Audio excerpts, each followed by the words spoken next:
मंत्र साधना भारतीय अध्यात्म का वह गूढ़ रहस्य है जिसे ऋषिमुनियों ने हजारों वर्षों की तपस्या और शोध के बाद सिद्ध किया है।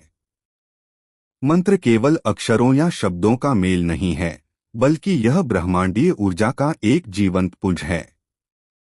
जब हम किसी विशिष्ट मंत्र का उच्चारण पूरी श्रद्धा और निश्चित लय के साथ करते हैं, तो वह ध्वनि हमारे भीतर सोई हुई शक्तियों को जागृत कर देती है। यह विज्ञान ध्वनि और कंपन पर आधारित है। जैसे संगीत हमारे मन को शांत कर देता है, वैसे ही मंत्रों के कंपन हमारे शरीर की सूक्ष्म नाड़ियों और चक्रों को शुद्ध करते हैं। साधना की शुरुआत में संकल्प का विशेष महत्व होता है। संकल्प वह मानसिक शक्ति है जो हमारे लक्ष्य को ब्रह्मांड के साथ जोड़ती है। बिना संकल्प के की गई साधना उस नौका के समान है जिसका कोई पतवार न हो। मंत्र साधना में शुद्धि का भी बड़ा स्थान है।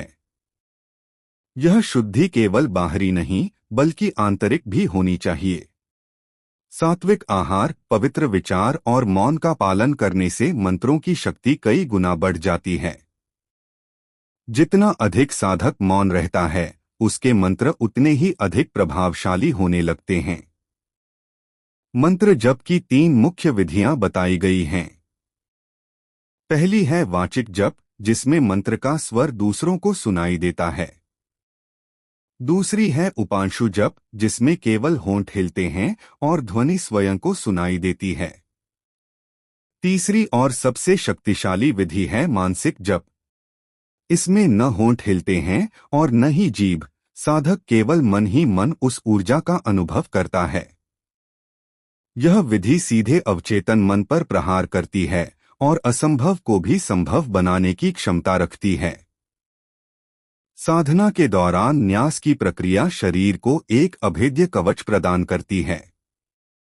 मंत्र की ऊर्जा को अपने अंगों पर स्थापित करने से साधक नकारात्मक शक्तियों से सुरक्षित रहता है। इसके साथ ही माला फेरने की सही तकनीक भी उतनी ही जरूरी है। तर्जनी उंगली का त्याग और सुमेरु का सम्मान साधना की गरिमा बनाए रखता है।